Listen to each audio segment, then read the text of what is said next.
ನಿಮಗೆ ಕೆಮ್ಮು ಅಥವಾ ಕಫ ಆಗಿದೆಯಾ? ಹಾಗಿದ್ರೆ ನಾ ತೋರಿಸುವ ಈ ಮನೆಮದ್ದನ್ನು ಮಾಡಿ ತಕ್ಷಣದಲ್ಲೇ ಕೆಮ್ಮು ಮತ್ತು ಕಫ ಎರಡೂ ಕಡಿಮೆ ಆಗುತ್ತೆ. ನಮಸ್ಕಾರ, ಸಮಸ್ತ ವೀಕ್ಷಕರಿಗೂ ಸುಮಾಸ್ ಟ್ಯಾಲೆಂಟ್ಗೆ ಸ್ವಾಗತ. ತುಂಬ ಕೆಮ್ಮಿದ್ದಾಗ ಅಥವಾ ಕಫ ಇದ್ದಾಗ ನಾನು ಈಗ ತೋರಿಸ್ಕೊಡುವಂಥ ರೀತಿಯಲ್ಲಿ ನೀವು ಮಾಡೋದ್ರಿಂದ 3 ದಿನಗಳ ಕಾಲ ಸತತವಾಗಿ ಇದನ್ನು ಮಾಡ್ಕೊಂಡು ತಿನ್ನೋದ್ರಿಂದ ನಿಮಗೆ ಕೆಮ್ಮು ಮತ್ತು ಕಫ ಎರಡೂ ಕಡಿಮೆ ಆಗುತ್ತೆ. ಇದನ್ನು ಮಾಡಲಿಕ್ಕೆ ಏನೇನು ಪದಾರ್ಥ ಬೇಕು ಅಂತ ಈಗ ಒಮ್ಮೆ ನೋಡ್ಕೊಂಬರೋಣ. ಮೊದಲಿಗೆ ಒಂದು ದೊಡ್ಡದಾದ ವಿಳ್ಯದೆಲೆ, ಚೆನ್ನಾಗಿ ಹೆಸರಾಗಿರೋದು, ಬತ್ತಿರಬಾರ್ದು, ಚೆನ್ನಾಗಿರಬೇಕು. ನಂತರ ಒಂದು ದೊಡ್ಡ ಪತ್ರೆ ಎಲೆ ಮತ್ತು ತುಳಸಿ ಬೇಕು, ಬೆಳ್ಳುಳ್ಳಿ ಹೆಸಳು, ಮೆಣಸಿನಕಾಳು ಮತ್ತು ಕಲ್ಲುಪ್ಪು. ಇದಿಷ್ಟು ಬೇಕಾಗಿರೋಂಥ ಇಂಗ್ರೀಡಿಯೆಂಟ್ಸು. ನೋಡಿ, ಮೊದಲಿಗೆ ಈ ರೀತಿ ಎಲೆ ಇರುತ್ತಲ್ಲ, ಇದರ ತೊಟ್ಟು ಮತ್ತು ತುದಿ ಎರಡನ್ನೂ ಈ ರೀತಿಯಾಗಿ ಕಟ್ ಮಾಡಬೇಕು. ನಂತರ ವಿಳ್ಯದೆಲೆನ ಈ ರೀತಿಯಾಗಿ ಇಟ್ಬಿಟ್ಟು ಆ ಎಲೆಯ ಮಧ್ಯಭಾಗದಲ್ಲಿ ನಾವು ದೊಡ್ಡ ಪತ್ರೆಯನ್ನು ಇಡಬೇಕು. ಒಂದೇ ಒಂದು ದೊಡ್ಡ ಪತ್ರೆ ಎಲೆ. ಈ ದೊಡ್ಡ ಪತ್ರೆ ಎಲೆ ಮೇಲೆ 1 ಕುಡಿಯಷ್ಟು ತುಳಸಿ, ಕಪ್ಪು ತುಳಸಿನಾದರೂ ಬಳಸ್ಬೋದು ಮತ್ತು ಬಿಳಿ ತುಳಸಿನಾದರೂ ಬಳಸ್ಬೋದು. ಒಂದೇ ಒಂದು ಎಸಳು ಬೆಳ್ಳುಳ್ಳಿ, ಸಿಪ್ಪೆ ತೆಗೆದಿರುವಂಥ ಒಂದೇ ಎಸಳು ಬೆಳ್ಳುಳ್ಳಿ, ಒಂದೇ ಒಂದು ಮೆಣಸಿನಕಾಳು. ಇದನ್ನು ಯಾವುದನ್ನು ನಾವು ಪುಡಿ ಮಾಡ್ತಾ ಇಲ್ಲ, ಹಾಗೆ ಇಡ್ತಾ ಇದ್ದೀವಿ. ಒಂದೇ ಒಂದು ಕಲ್ಲುಪ್ಪು.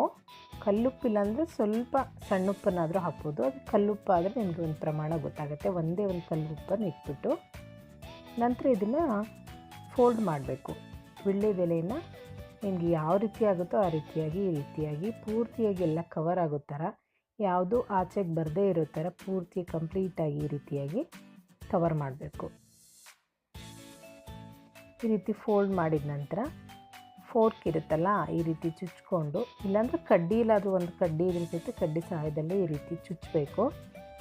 ಪೂರ್ತಿ ಈ ರೀತಿ ಚುಚ್ಕೊಂಡು ರೆಡಿ ಆದ ನಂತರ ಬಿಸಿಗೆ ಈ ರೀತಿ ಮೀಡಿಯಮ್ ಫ್ಲೇಮಲ್ಲೇ 1-2 ನಿಮಿಷಗಳ ಕಾಲ ಎಲೆಯನ್ನು ಈ ರೀತಿ ಇಡಬೇಕು. ನೋಡಿ, ಪೂರ್ತಿಯಾಗಿ ಈಗ ಬೆಂದಿದ್ದ ಥರ ಆಗುತ್ತೆ. ಎಲೆ ಒಳಗಡೆ ಇರುವಂತಹ ದೊಡ್ಡಪತ್ರೆ, ಬೆಳ್ಳುಳ್ಳಿ, ಮೆಣಸಿನಕಾಳು, ತುಳಸಿ ಎಲ್ಲ ಬಿಸಿ ಆಗ್ತಾ ಹೋಗುತ್ತೆ. 1-2 ನಿಮಿಷಗಳ ಕಾಲ ಈ ರೀತಿಯಾಗಿ ನೀಟಾಗಿ ಬಿಸಿ ಮಾಡಿ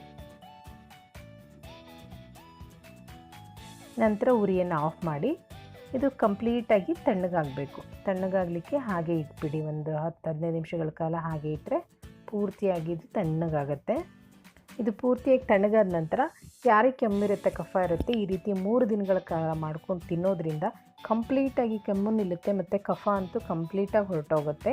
ಅಕಸ್ಮಾತ್ ನೀವೇನೋ ಚಿಕ್ಕ ಮಕ್ಕಳಿಗೆ ಕೊಡೋದಾದರೆ ಇದನ್ನು ಪೂರ್ತಿಯಾಗಿ ಹಿಂಡಿದರೆ ರಸ ಬರುತ್ತೆ. ನೀವು ಅದನ್ನು ಒಂದು ಸ್ಪೂನಲ್ಲಿ ರಸವನ್ನು ಕಲೆಕ್ಟ್ ಮಾಡ್ಕೊಂಡು ಚಿಕ್ಕ ಮಕ್ಕಳಿಗೆ ಅದನ್ನು ಕುಡಿಸೋದ್ರಿಂದ ಪೂರ್ತಿ ಕೆಮ್ಮು ಕಫ ಎಲ್ಲ ಕಡಿಮೆ ಆಗುತ್ತೆ. ಇದರಲ್ಲಿ ಯಾವುದೇ ರೀತಿಯಾದಂಥ ಸೈಡ್ ಎಫೆಕ್ಟ್ಸ್ ಇರೋದಿಲ್ಲ.